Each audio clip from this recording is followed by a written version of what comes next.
Fais pas genre. Une série sur le genre.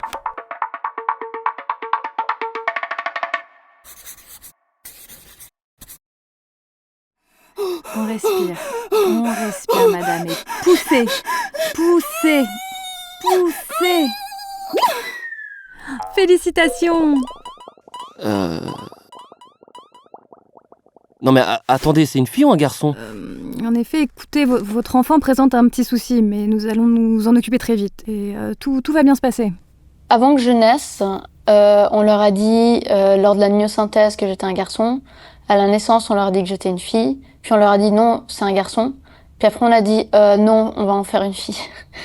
Une fois qu'on avait un enfant qui était intersexe, on discutait très très vite avec les parents pour savoir qu'est-ce qu'on allait faire de cet enfant, de quel côté on allait le désigner. Désigné ? Attends, de quoi on parle là ? Tout le monde ne naît pas homme ou femme. En gros, dans la nature, il n'y a pas que des pénis ou des vulves. Comment ça, tout le monde ne naît pas homme ou femme ? Mais c'est quoi ces histoires ? Il y a les mâles, les femelles, c'est pas sorcier ? Alors t'en as sûrement jamais entendu parler, mais il existe des personnes qui naissent avec des variations du développement sexuel.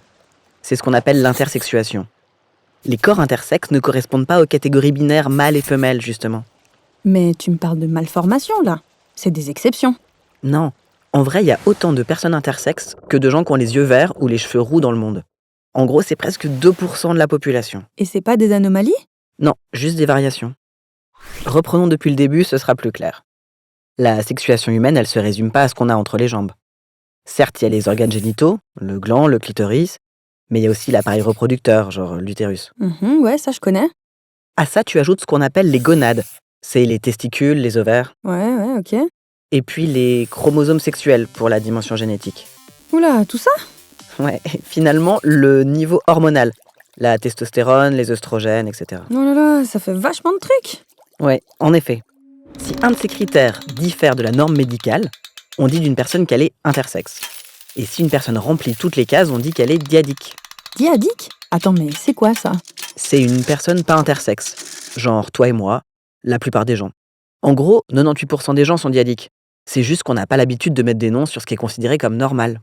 Ok, mais c'est quoi la différence avec les hermaphrodites ?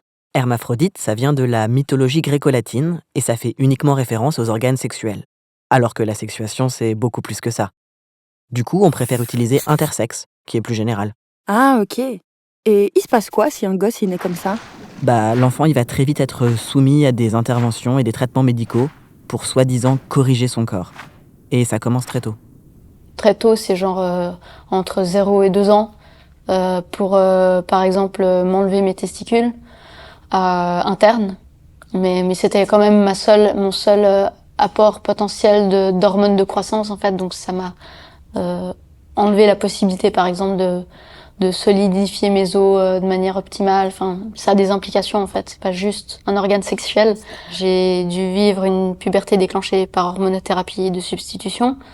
Ce qui fait que ma puberté aussi était hyper monitorée avec des auscultations de mes organes génitaux, de ma pilosité, de la croissance de ma poitrine, avec des mesures de la forme, de la taille et des palpations pour voir comment c'était, etc.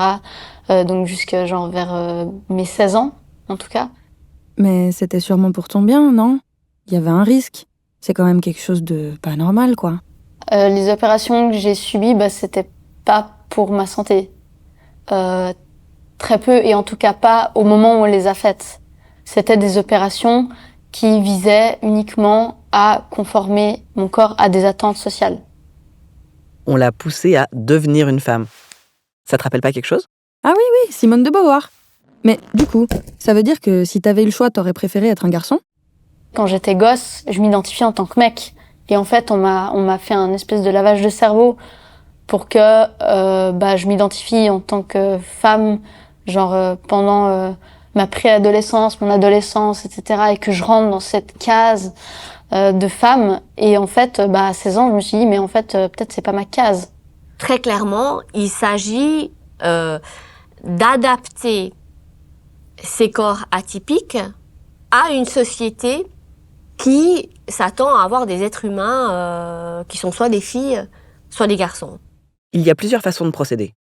Les techniques hormonales ont pour particularité d'intervenir au niveau des processus physiologiques, la croissance, la puberté, les menstruations. Mais il existe aussi des techniques chirurgicales pour modifier les corps et aller dans le sens du sexe assigné à la naissance par les médecins. Ouais, j'avoue, c'est chaud quand même. En vrai, les corps humains et leur sexuation sont beaucoup plus diversifiés que ce qu'on croit. Il n'y a pas une vulve qui se ressemble, hein, d'accord? Il n'y a pas un organe génital plutôt masculin qui se ressemble.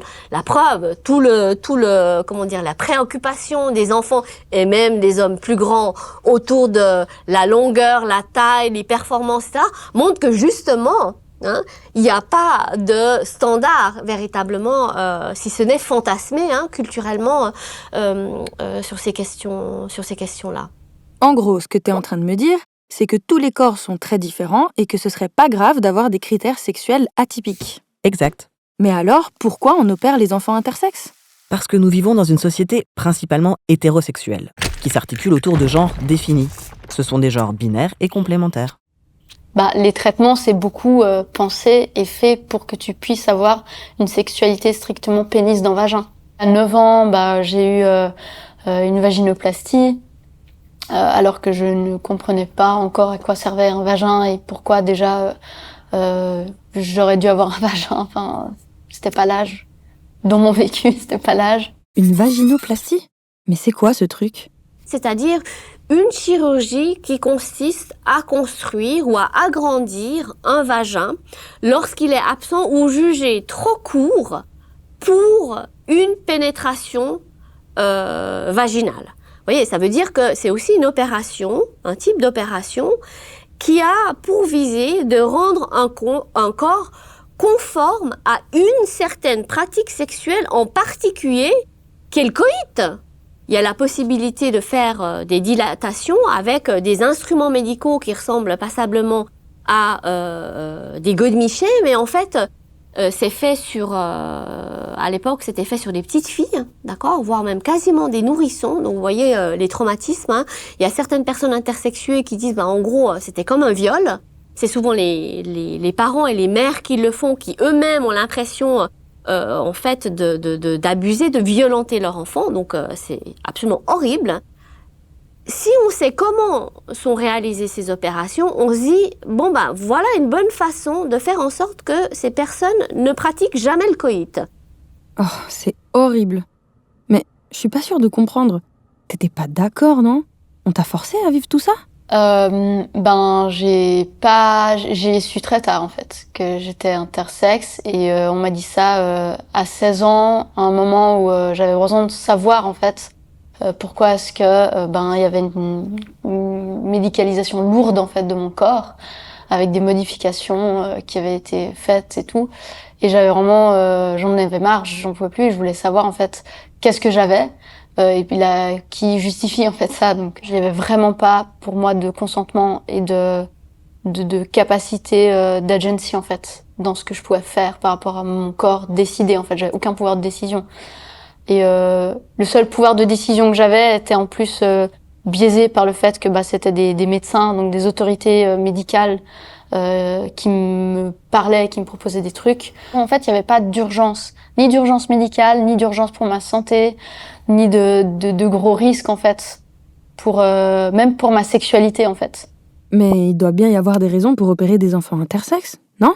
Avoir une variation du développement du sexe, c'est-à-dire quelque chose qui est atypique dans la morphologie génitale, genre, il y a personne qui en meurt. Personne. Jamais. Effectivement. C'est vrai, il existe certains cas d'intersexuation qui impliquent un risque minime de développer un cancer des testicules internes. Dans ces cas-là, l'argument médical pour intervenir, c'est la prévention. C'est pourquoi on enlève les testicules, comme ce qu'on a fait à Déborah quand elle était enfant. Mais si on appliquait les mêmes protocoles pour réduire les risques de développer des cancers du sein, alors on enlèverait les seins de toutes les femmes qui ont eu des antécédents dans leur famille. En gros, ce que tu es en train de me dire, c'est que l'argument du risque, c'est juste un prétexte pour justifier une opération de normalisation du corps. T'exagères pas un peu ? On est en Suisse quand même, on va pas mutiler des organes génitaux comme ça, juste pour suivre des normes. Et pourtant si. La Suisse a été condamnée à 4 reprises par divers comités de l'ONU pour la pratique d'opérations mutilantes. La Commission nationale d'éthique a fait des recommandations en 2012, mais pourtant les opérations ont toujours lieu dans certains hôpitaux en Suisse. Et on peut rien faire pour empêcher ça? Si, en parler déjà, pour faire tomber le tabou. Déborah a créé une association avec d'autres personnes intersexes. L'association Interaction. Et elle cherche à faire connaître l'intersexuation pour faire cesser ces mutilations. C'est quand même un truc qui était le plus aberrant en fait. Parce que non seulement t'as l'impression que on t'a menti par omission toute ta vie, mais en plus, une fois que tu sais, t'es là, mais en fait, vos raisons, elles sont débiles. Il n'y avait pas besoin d'en arriver là, en fait, pour que moi-même, je puisse accepter mon corps comme il était, tu vois.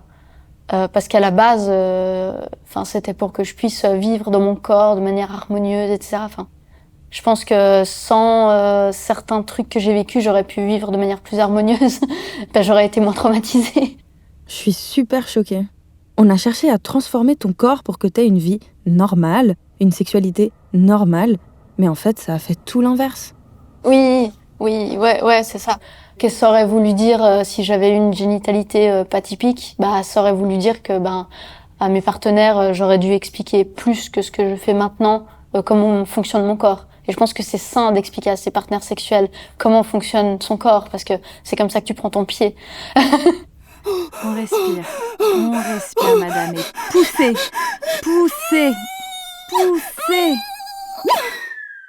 Félicitations. Du coup, c'est une fille ou un garçon? On ne sait pas encore, mais votre enfant est en bonne santé. Il pourra décéder plus tard si des opérations sont nécessaires. Ou pas.